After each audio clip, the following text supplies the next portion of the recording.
are live. Hey guys, this is Brad and Mike with Dallas Geek, back for yet another live stream from quarantine or a stay at home or whatever, shelter in place, whatever you want to call this.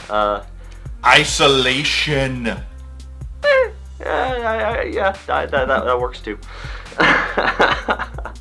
And as you can probably tell from the title of our video, if you actually saw the title of our video, we're drinking wine and talking about video games. I've got mine in a nice, pretty evolution cup because I'm an adult. I actually respect that so much. No, this is my cup. I freaking out over there because she thought I took her cup, and it's like, no, I got my own. I respect that very, very much. Also, they are not sponsoring this video, but we just have to throw the shout out there. Not that they really need our help on this one, but the wine that we are drinking today is the Pure line of wine from Michael Rosenbaum. It is the first half of the Pure Evil set that he and Mike, who was the other? Tom Welling did for or through Knocking Point wine, and it is absolutely fantastic. Do you think if we say Pure Evil or Knocking Point wines 50 more times in the next 20 minutes, they'll send us free wine? You know what? If that's all it takes, Knocking Point wine, please pay attention to us. We love your stuff so far, and the fact that you guys seem to have a whole slew of nerdy and TV-centric wines, and I haven't even had a chance to dive into the coffees that you have too. I am all about you guys right now. So, speaking yes, of, please send us some more wine. That would be awesome. So you bought this one. Yeah. I will get the next one. Well, that we'll be drinking, hopefully within the next week or two, depending on how long it takes to get here. Exactly. We ordered it right. We ordered the second round, the Pure Evil part of this, literally right when everything was shutting down, because of the ongoing stuff that YouTube does not like us talking about. And unfortunately, that means that delivery has been delayed just a little bit. But that's okay. We're patient. We got the pure part, which is a good start. Are you telling me that YouTube is unnecessarily censoring people, Brad? I would never think that for a second. Well, I would never disparage our YouTube overlords. Sorry, Google overlords. My bad. I didn't mean to. Google, please forgive me. I would. But with that, guys, thank you for joining us on this wonderfully cloudy Friday afternoon in Dallas, Texas. If this is the first time that you've joined us, we here at Dallas Geek are a nerdy show all about talking about nerdy news and events. A lot of stuff here in Dallas-Fort Worth, but definitely industry-wide. And right now, with the whole stay-at-home thing going on, we decided to have a little bit of fun every Monday, Wednesday, and Friday, typically around lunchtime. But today, we decided to go a little bit later because, you know, wine. And yeah, we're coming to you with a little bit of extra entertainment to get you through the week. So, don't forget to follow us, like, subscribe, all the stuff the social media is like, and we would greatly appreciate it. Now, with the absolutely hokey shilling done, Mike, we said we're going to be talking about video games. What video games are we talking about? We're talking about vidya games. You know, that thing that our parents told us would never let us amount to anything, but yet here we are playing an ass load of them stuck inside for the last month and a half. Your mouth. And, well, we may not be making a living off of video games. You got guys that are making millions off of just playing them. Mm-hmm. So, I mean, yay. Yeah. So, we got a couple different topics we're going to talk about. Some rumors amongst the industry, some stuff that's coming out later this year. Mm-hmm. But I think there's something that we need to start off with. The thing that apparently has taken the world by storm. the thing that is letting people still live their lives. Final Fantasy and 7 go HD outside. Remake? Yeah, no, we're not talking about that. We're not talking about the horrendously obvious money grab that was taking a 3-disc game and making the first disc 2 full Blu-ray discs. I mean, wouldn't you do it? No, because I'm not a douche. But it makes so much money. I tell that to the UK where it sold half of what Final Fantasy 15 sold. That's all I got to say about that. Fair enough. We are talking about the game that has consumed Kyla's life.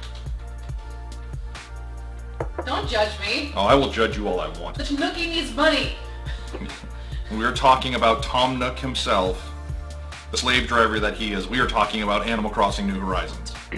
And since you are definitely much more knowledgeable about Animal Crossing than I am, I'm not even going to begin to insult our viewers about just trying to BS my way through explaining it. So, Mike, what the heck is Animal Crossing, and why does everybody seem to love it? Which I do realize is probably going to make half of our audience hate me for even saying that.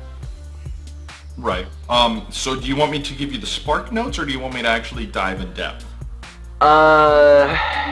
Let's meet in the middle. Cool. So it's Sims with animals. All right, moving on. Next topic. No. So with New Horizons, they've obviously brought back some stuff from previous Animal Crossing games. But the big thing is that you essentially come to this island. You're invited to this island by Tom Nook, who people either love or think he is the damn devil. I'm kind of leaning towards that second one. Why? But essentially what happens is, so he will continuously give you loans. And so like, let's say when you first get to the island, you have a tent that you're living in, and you're sleeping on a cot. He'll say, hey, for a loan of... 5,000 Nook miles. Yeah, so 5,000 Nook miles, which are miles that are essentially like frequent flyer miles that only you can get through him. That pays for your first trip. That pays for your first trip to go to another island to kind of farm and do that stuff. But he also will give you loans to like, hey, you're living in a tent right now. For like 100,000 bells, you can live in a house. Okay. He'll give you the house and you have to pay it off. Right, so he gives you the house and you have to pay it off. You have to pay it off by doing manual labor for Tom Nook, essentially. Like, hey, there are new villagers coming to the island. Go build them houses. Okay. Hey, so the island needs a museum. Go build a museum. Oh, by the way, I need you to catch specimens. I need you to catch fish. I need you to catch a bunch of other stuff, and then fill said museum.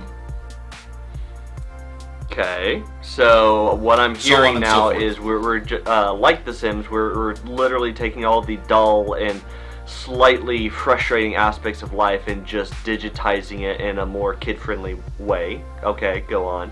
Yes, it is the dullest, most rudimentary parts of life, basically with cute little animals running around. It's chores. It's chores. Yes, thank you, Kyla. It's chores. You're doing chores. Wow, so it really is The Sims. Got it. Wood, cutting down trees, catching bugs. Now, I will say, Kyla let me play last night. We were trying to catch a ghost. Yes, the island's haunted. Insert your grabbing a pistol and cocking it haunted meme here. Mike, my eyes are up here. My eyes are up here. My eyes are up here. Don't be looking down at my But that's not what I... stuff. That's not what I want to see, Brad. So, but yeah, so like last night we were trying to catch a ghost. Because the island's haunted. Sure, why not? Because of course the island's haunted. But to give you an idea, I ran around for 40 minutes trying to find this one ghost. So is I this couldn't Luigi's stop. Mansion now? What the heck? No, it's not Luigi's Mansion. Luigi's Mansion is way more fun. Wow. Yes, Luigi's Mansion is more fun.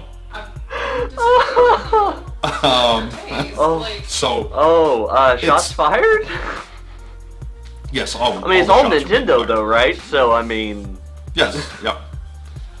Yes, because Nintendo fan bases are not rabid, completely irrational. No, never. Never. By the way, Ocarina of Time's overrated, Kyla. Don't say that on the internet. Take it back. They'll actually find you over that and kill you. Majora's Mask was better. Oh. In terms of gameplay or storyline? both. Oh. Okay. Now I know you're joking, but But- I may even fight you over that one.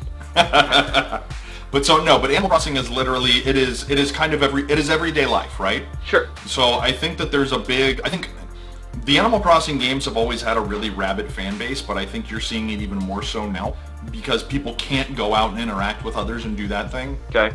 But like they have a social side of it to where you can have people come to your island and visit your island. And you guys can literally run around your island and kind of do interactive stuff. You Okay. can also play co-op together. Yeah, you can also play co-op together, which is essentially where like people can create users on your Switch and they can inhabit your island. So can you actually talk to other people through the game, or do you have to have that set up on some other thing like Discord or Skype or phone or whatever? Discord, so Nintendo's online has come a really long way with the Switch. Okay. But their communication is still kind of a pain, to be honest with you. You have to download like an app through a mobile device and do it that way. It's basically for them to kind of keep it's for Nintendo to keep tabs on parental controls and that kind of stuff. Gotcha. So Discord is usually the easier way to go. Like literally you guys can just create a Discord channel, everybody hops in, and you guys are in your own Discord channel running around your own island doing whatever. Yeah, that's what Gotcha. I'm doing. Which, Because, like, by the way, all for the gaming noobs out there, just that don't know what Discord is, Discord is kind of like Skype or Microsoft Teams or Slack. It is simply an app that you can use to communicate with other people. The benefit for Discord is it is very gamer friendly, and so it's able to have a lot less lag for audio and video calls. It has a lot more integration with gaming features and options for team co-op. Things that you're trying to do to interact with other people you're playing with online, and if you're not actively gaming at the moment, it's just a really easy option to be able to just use as kind of like a modern equivalent of a chat room, essentially. Right. If Yeah, I really so, like, want to date myself, where if you want to think of Reddit as like the digital equivalent of a message board, back at the beginning of the AOL era, Discord just is the modern equivalent of all that put together. Right. But now, it's not just Animal Crossing that's out right now. We did have some other big games come out. We had Persona 5 Royal, which is the base Persona 5 with the expansion built into it. Okay. For all of you weebs out there, I don't know if that's a derogatory term or not. I'm just going to go ahead and use it anyway. Don't really care. Sure, okay. Moving on. I'm pretty sure Persona 5, the weebs have owned that term, so I don't really think it's derogatory, but I think we'll need to bring a couple of them in to verify that. I feel like that's fair. So weebs rejoice. I have Persona 5. I played Persona 5. It's a fantastic old school turn-based RPG with a modern flair. Okay. So that's a fantastic one if you like traditional style RPGs. You got the Final Fantasy VII Remake that Brad mentioned in the beginning. I'm not going to talk much about that because they're absolute jerks and took out the turn-based combat and made it a Final Fantasy 15 timed combat. They were even like, hey, you've got classic mode if you want to play turn-based. It's not really turn-based. You lied to me, Square Enix. I will be coming for you for that. So you're actually not a fan of the time-based? No, I am a traditional turn-based RPG player. So I'm gonna be honest, and I know that the combat style of the Final Fantasy franchise, when it switched back around Final Fantasy 12, I do realize that there was a massive split in the fan base for the traditionalists that just will never accept the new form of combat, and the modern fans that genuinely do enjoy the new options. I was actually one of the ones, when Final Fantasy 12 first came out, I was a big fan of the updated combat system, and I kind of like it. So seeing that is an option to be able to go back to Final Fantasy 7 and use that combat system, to me, I actually look forward to it, but I can definitely understand how a traditionalist like you would find that to be absolute trash.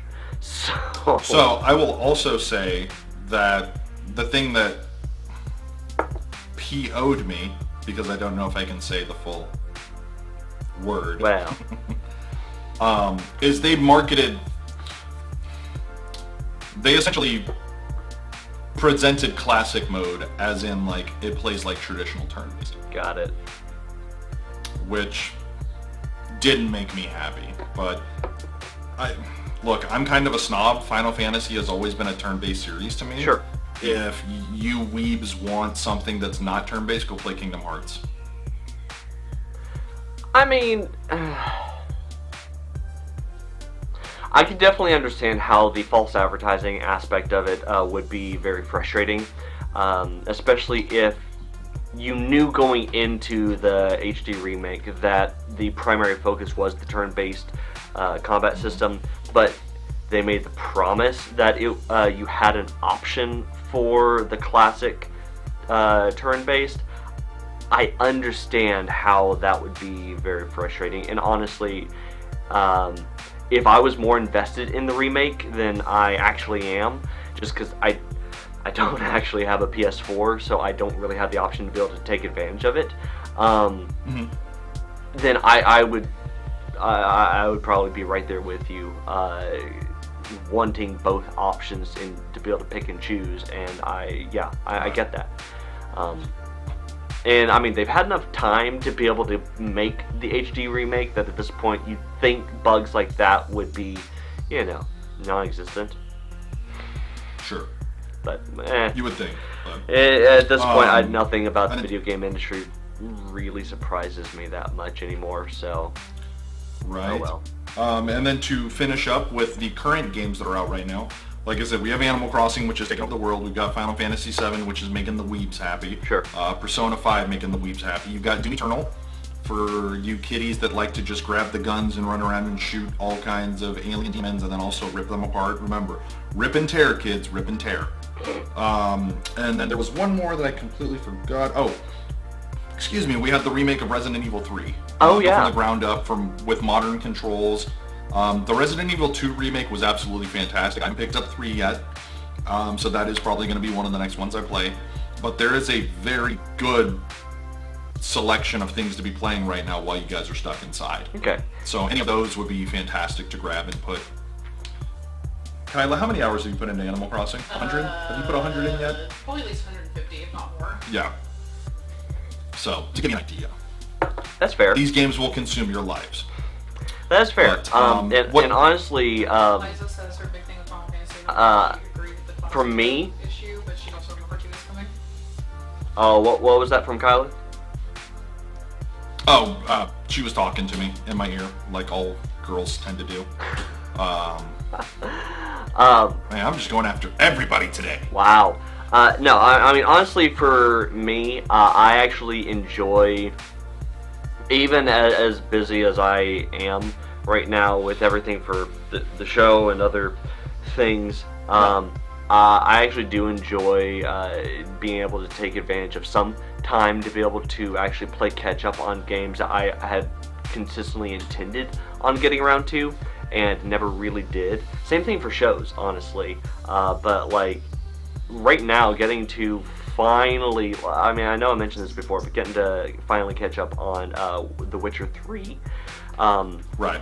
Like, I only actually got around to playing the original Witcher 1 and 2 last year. And so... You're a little behind the times, yes, we know. A bit, yeah. I mean, that's kind of what happens when, life gets in the way of things like gaming and fun. Right. But, I mean, knowing that I'm getting the chance to be able to play catch up on some of the stuff that I've been missing out on, and I finally get to find out what was so fantastic about something even as old as The Witcher 3, which, by the way,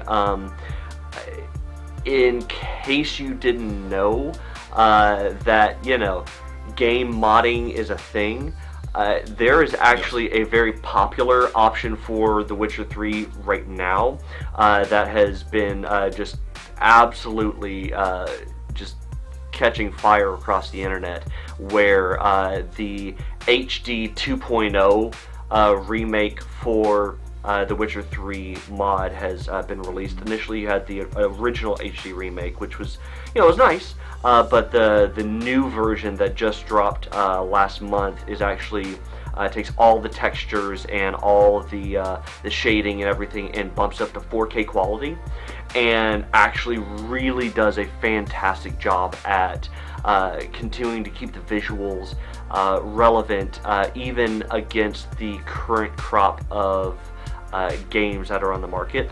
And even if you want to go in and add any other mods for character adjustments or whatever, especially like right now with the Netflix Witcher series being as insanely popular as it is for. Just remember to toss a coin to your Witcher. Yeah, and honestly, still haven't watched it, have no idea what that means, but you need to watch it. It is amazing. I have already gone through the Netflix series twice and am getting ready to start my third round through because it is just awesome. But nice. With the popularity of that, you obviously have the character mods to update Geralt and Yennefer to the show versions rather than just the original models are also becoming popular. If that's your thing, cool, but at the very least it's worth going back and grabbing the latest HD update for the game just to be able to go back and re-experience it in a whole new visual depth. It's awesome. Yeah. But so what do we want to talk about next, Brad? We want to talk about the thing that broke my heart? Well, I feel like that's only fair at this point. Yeah, so, this time, well, about a week and a month from now, I was going to be looking forward to one of the games I've been looking forward to since they announced it 4 years ago, The Last of Us Part 2. And about a week and a half ago, Sony put out a release basically saying that because of everything that's going on, they have delayed the launch indefinitely. Which essentially means that Sony has decided that until they deem it worthwhile to launch the game and not have the craziness of the world affect it, or put people's livelihood or their lives in jeopardy because of it, they have pulled the launch date. You got that sensor button ready, Brad? Alright, give me 1, 2. Alright, give me a 1 second heads up and then feel free. Are you going to just do like one or you want a full string? No, I'm just going to give you one F-bomb. Alright, come on. Go ahead and hold the button. And 3, 2, 1, hit.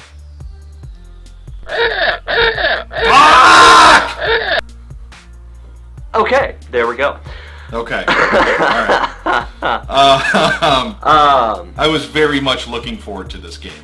This was a game that a lot of people have been looking forward to. This is one of the most critically and fan-accepted games of all time.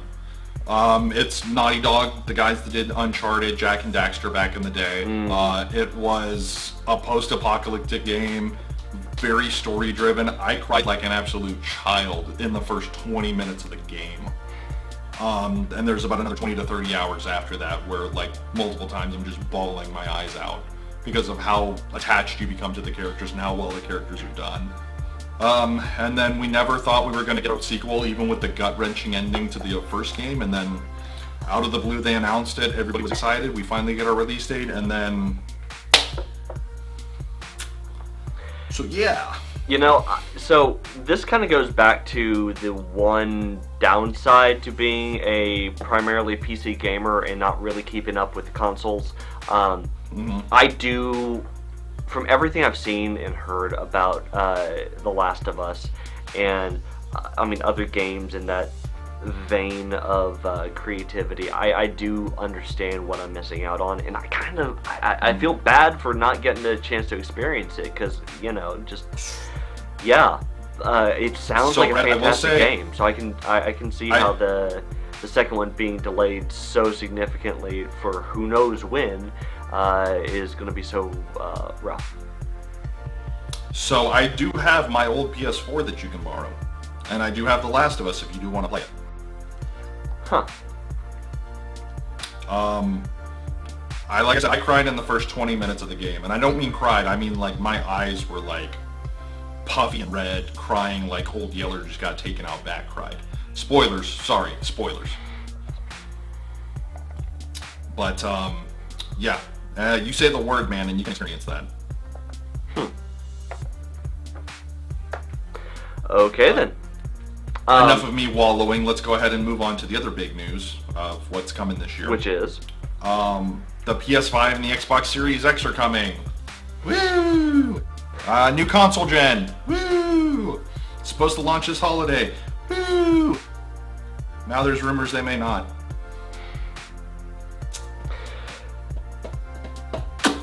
Well, I mean, yeah, that's, yeah. So right now, I guess this would probably be a good time to say that everything we're going to talk about from here on out is just rumored and speculation. Yes. Now Sony and Microsoft have both said that the 5 and the Series X will be dropping this holiday. We still don't know price points. We do know hardware that's inside of them. We have seen the controllers for both. We do know the specs and everything like that. We just don't know price points or actual release date at this point.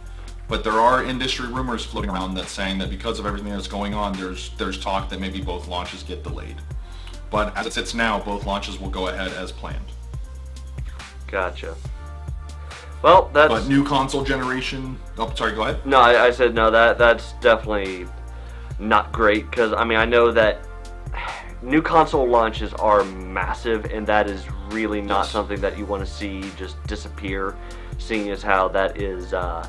you know, that's going to hurt not just the creators of the console, but the developers for the games that have been putting so many resources into developing games for that new console, which now get delayed, which means the revenue that they're going to see from the games for that console are going to just start evaporating for when they actually needed it to do things like, you know, pay their employees, and, you know, the teams that create the games in the first place are already severely overworked and underpaid as is. This isn't exactly going to help them. Well, if you remember, Animal Crossing was supposed to come out last year, and they actually delayed the game 5 months, and one of the reasons Nintendo did it was because their developers were working so hard and they wanted to give them the proper amount of time to actually finish the game without overworking them. Which I will actually say, that is one thing that I have continually respected Nintendo for their proprietary properties, is the fact that they actually do seem to respect the people responsible for making the games, unlike so many other publishers that are more than happy to just abuse the heck out of their teams and overwork them, underpay them, and keep them going on the threat that, hey, if you don't want to keep working on this game, if you don't want to keep working this many hours at this pay, then you know what, there's some other new person that just got in the industry that would be more than happy to take your place coding or animating or whatever. And I mean, it's a really crappy way to do it. And it obviously is the biggest issue that needs to be solved in the industry, but the fact that Nintendo is one of the few that genuinely seems to respect their development teams to that extent, I will continue to respect them, and any chance I can give them my money, because I want to see more of that. Well, look, Nintendo's always been known for Nintendo sets the norm a lot of the time in the industry, but Nintendo will also go against the norm. Now, to give you an example, Sony and Microsoft dropped the Xbox One and the PS4 in 2013. So we're already, this is the 7th year of the console life. 7 to 8 years is about how long a console generation lasts, and then we get new consoles. Sure. So Sony drops theirs in 2013. 2017, Nintendo's up for a new console because the Wii U kind of bombed a little bit after the massive success that was the Wii, and they put out a portable console that you can play on your TV. And the Switch is honestly one of the best investments that I've ever made. I can play on my TV, or I can play on the go in tablet mode. I literally do not have to stop. I can put my console in sleep mode, put it in my backpack, take it to work with me. When I'm on my break, I pull it out, literally hit 2 buttons, and I immediately pick up right where I left off. They went back to cartridges, where everybody's using Blu-rays right now. But the fact that Sony and Microsoft have both said that the handheld market is something they will no longer pursue, and Nintendo dropped a handheld console. That's also a home console. Like Hyla said, literally, I mean, that shows you exactly where Nintendo is. So like how you said, they not only care about their teams and they care about their people that are working in-house, but Nintendo makes everything in-house. Yeah. They have one manufacturing warehouse where all of their consoles are made. Yeah. I mean, say what you will about the hit or miss nature of their creative decisions, especially for their consoles. Right. The reality is the fact that they are actually willing to continue to innovate and try new things as much and as extreme as they do is honestly refreshing, when the other two big names in the console industry just keep trying to go back to the well and do a new adjustment to the same concept with very little innovation actually involved. I mean, yeah, sure, it's nice to be able to say that, you know, that you got more processing power. It's nice to be able to say that, yeah, you got a stronger graphics card. You got more storage space. You got expandable storage space. You have more responsive wireless controllers, whatever.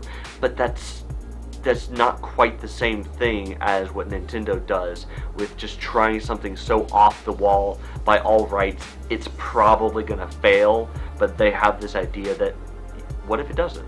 And with the Switch, I just turns want to out point it out, doesn't always go the way everybody expects. So before I hop down off my Nintendo soapbox and we move on to the next topic, I just want to point out, wireless controllers, rumble featuring controllers, expandable memory on your console, all first introduced on a Nintendo console. Yep. And those are now all norms for the industry, along with motion controls, and along with, something else, but I can't remember off the top of my head now. But yeah, 4 major things of the industry were literally introduced first by Nintendo. Go figure. Right. But then speaking on, we're talking about the PlayStation 5 and the Xbox Series X. This console generation's not exactly over yet. So one of the things that recently popped up in the news is that Sony is throttling download speeds for all of their digital purchases through the PlayStation Store in an effort to maintain server stability for people that are playing online right now because of all the people that are playing all around the world while they're stuck inside. Interesting. And that's something we talked about, I think, on Monday. Yeah. A little bit, how I think it was YouTube said that they're only going to be offering stuff in standard def. I think it was that they were going to be offering it in 1080 Max, and they were not going to be offering like the 2 and 4K and everything. Yeah. Right. But I know Hulu was saying the same thing, and so was what was the other one? One of the other big guys. But yeah. Right.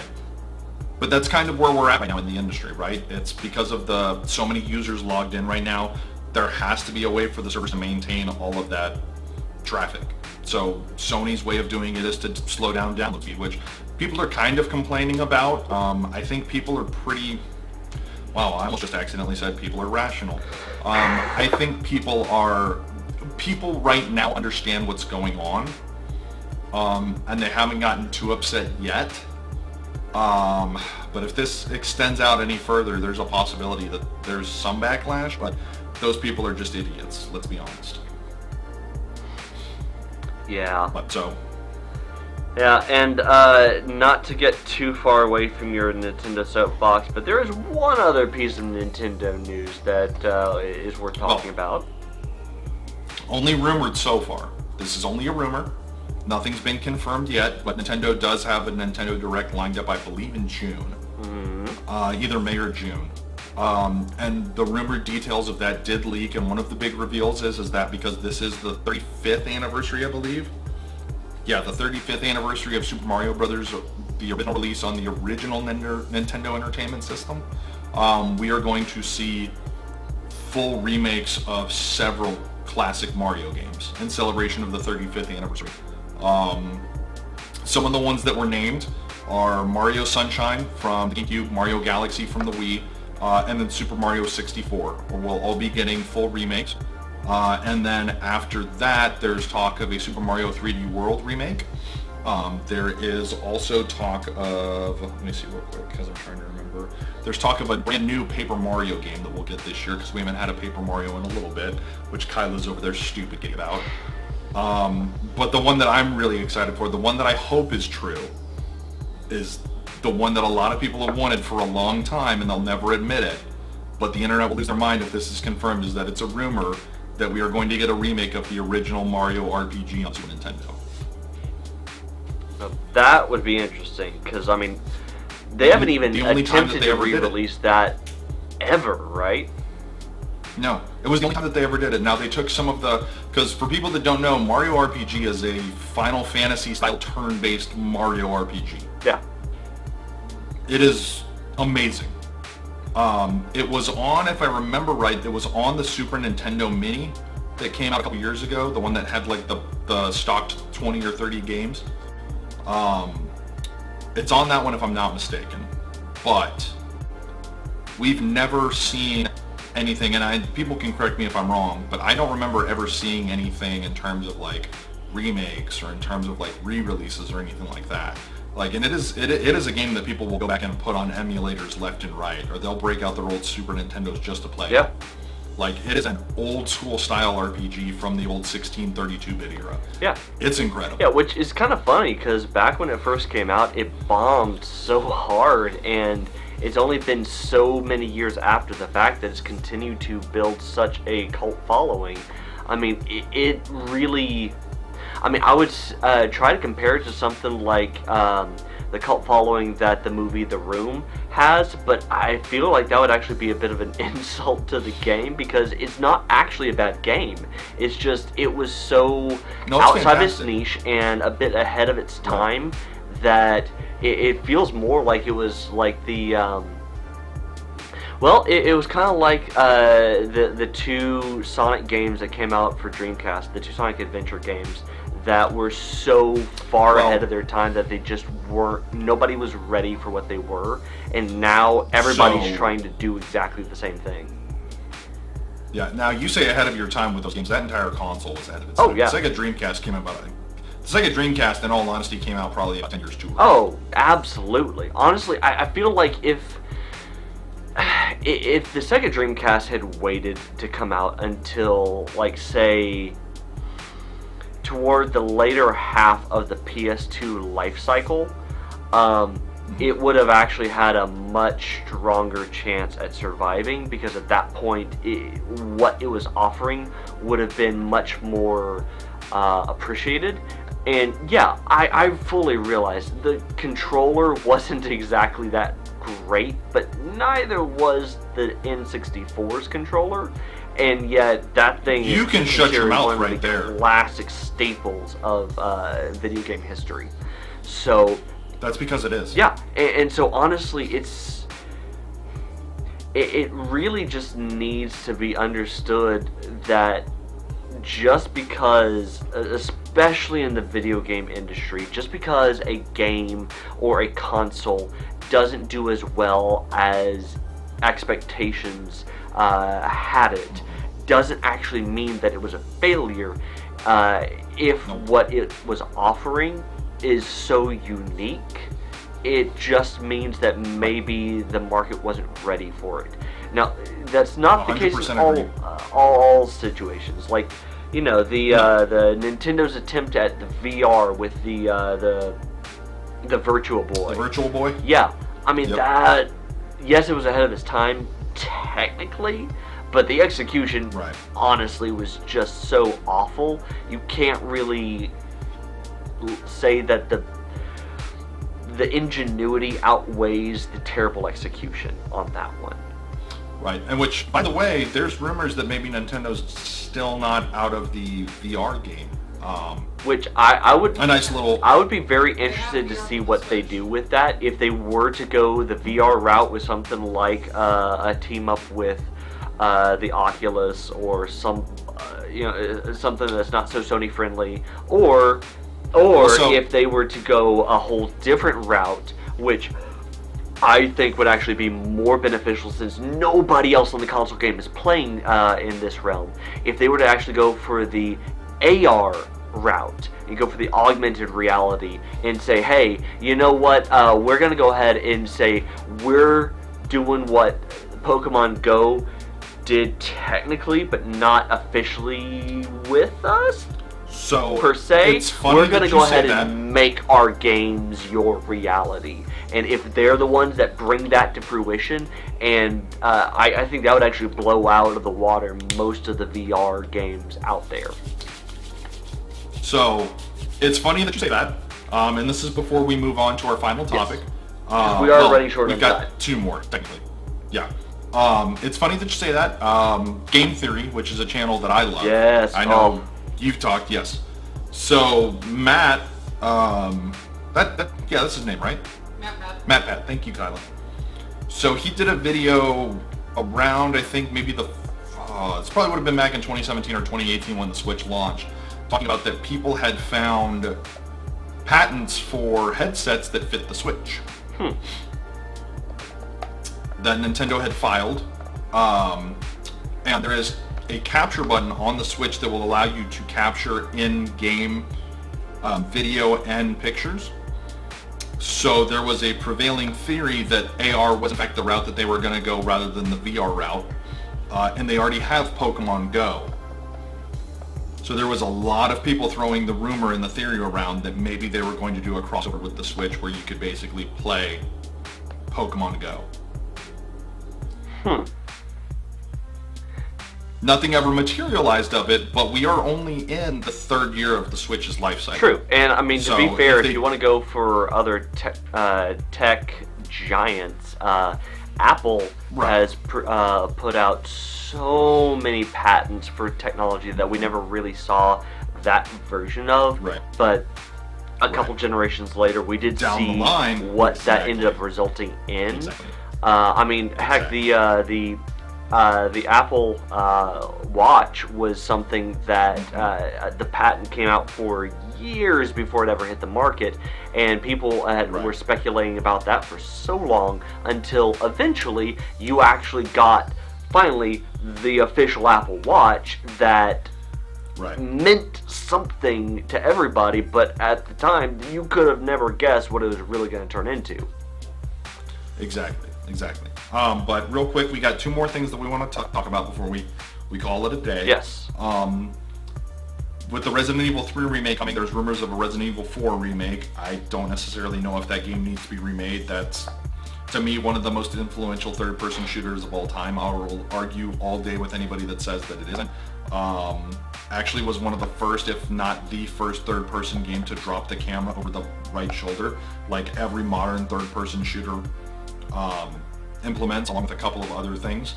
But we are hearing rumors of the soon-to-be-announced Resident Evil 8. Now, Resident Evil 7 switched up the formula. They went to a first-person perspective. They took it back to a more horror-themed survival horror genre game, whereas 5 and 6 it kind of went more to the action shooter. Again, none of this has been confirmed, but it is rumored to be confirmed in the next month or 2 that we're going to get 8 announced. It's going to stay in first person. It is going to be fully VR compatible with the PS4 VR. And if the VR moves over to the PS5, it will be compatible on that. That's still up in the air. And then the other big thing is that it will keep that survival horror genre feel, and it will be a direct sequel to 7, which a lot of people know didn't necessarily follow the traditional Resident Evil storyline. It still fell in the canon. We just still don't necessarily know how and where. There was an introduction at the end of 7 of one of the main staples of the Resident Evil series, but that's about as far as we got. So we still don't know about that. I know, that's just me nerding out, sorry. You guys have to deal with that. And then the big thing is that E3 has officially been canceled this year. So E3 has often been regarded as one of the bigger days, if not the biggest day for gaming. People would argue that PAX East is pretty big now. You've got a couple of other conventions that do offer as much, but a lot of the companies saved their big announcements for E3. Now Nintendo doesn't normally do their Nintendo Direct once a quarter. Yeah. Sony has kind of gone to something like that as well. So with Nintendo Direct being in June, a lot of people were speculating that was going to be what was going to be announced at E3 anyway. But with E3 being canceled now, it's going to be very interesting to see, moving forward, what happens to E3, because there were a lot of people already pulling out. A lot of companies would always just maybe send like a representative to do a talk, and then they wouldn't even set up a booth. So there's a lot of speculation moving forward what E3 is going to become, if it's just going to become a showcase for shareholders and the fans are kind of left out in the cold. Yeah. Or if we even have it at all. Yeah, and honestly, I mean, we talked about this back on Monday as well. E3 has been having industry discussions and speculations for a few years now, at least, about the viability of it continuing on as a thing. Because realistically, the moment it went from press access exclusively to public access, the whole attitude of the convention shifted, and it went from trying to be the place where you debut your latest and greatest games, your latest and greatest tech for games and gaming adjacent anything, to just another gaming convention pandering to public appetites, which I get that needs to be a thing, since the public is the where people actually buy the games. But realistically, because so much of what is debuted at E3 is still more or less in the experimental phase or the beta phase, but at a high enough point where it's worth showing to the public, that it's not really, it wasn't really intended to be something like that. And if that's where it wants to shift, cool.